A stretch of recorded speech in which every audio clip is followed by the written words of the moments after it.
Betting.e. My name's Sean O'Connor. It's the League of Ireland Premier Division review. I'm here with Daniel McDonald, who was at Inchicore tonight. St. Pat's 3, Dundalk 1. Dan, tell us about the game. Yeah, well, I suppose, it's you can talk about the game, but it's the whole picture of the league as well tonight is the story, really. St. Pat's haven't played particularly well here.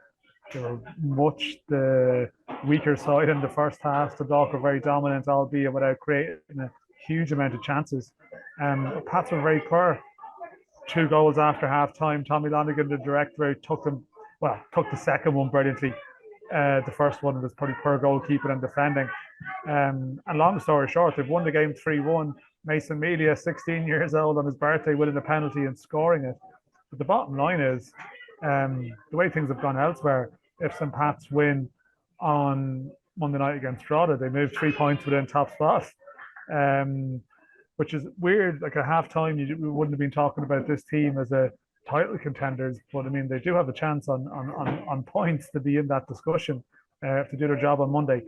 As for Dundalk, I suppose in a way, I was writing about it in the report. Stephen O'Donnell got a response in terms of performance, but the result, bad defending, conceding the first goal again, they're 10 points off the European places now. It doesn't look good for them.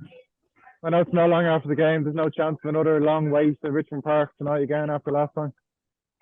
I'm not so sure. I think Stephen O'Donnell went up with his the dog players to applaud the fans after. It's a weird one for them because they've played okay actually. But the bottom line is they've lost. But as I said, I think naturally the O'Donnell and the Dundalk story was the big one probably coming up to the game, but it just feels like events elsewhere have sort of the internal post-mortem will continue in Dundalk. They've got 2 home games, Monday and Friday. I can't imagine massive crowds being there. We'll see. There'll be a lot of scrutiny on that. But to me, it's just with Rovers dropping points and Derry losing, that has become the story of the evening. With tonight, Dundalk's European ambitions taking a heavy blow.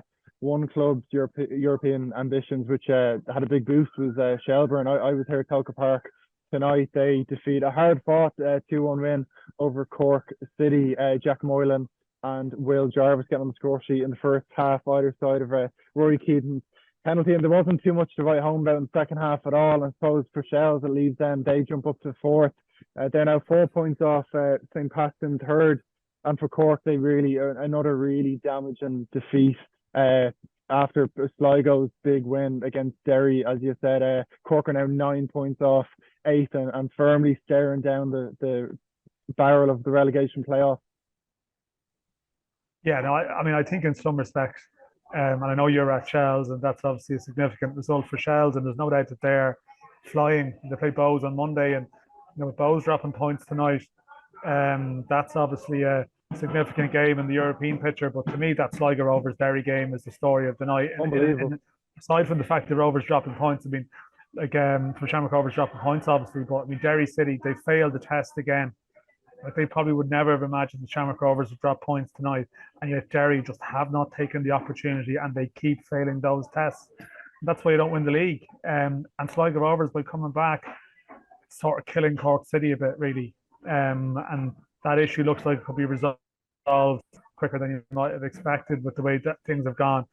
But yeah, I think to me, they are the big takeaways from that game at both ends of the table. The other results tonight: UCD 0, Shamrock Rovers 0. We kind of mentioned a walk in the park for the hoops before the game, but I don't think anyone UCD relegated tonight. Of course, I don't think anyone saw that result coming. No, it's honourable for UCD. Andy might have confirmed his departure as well.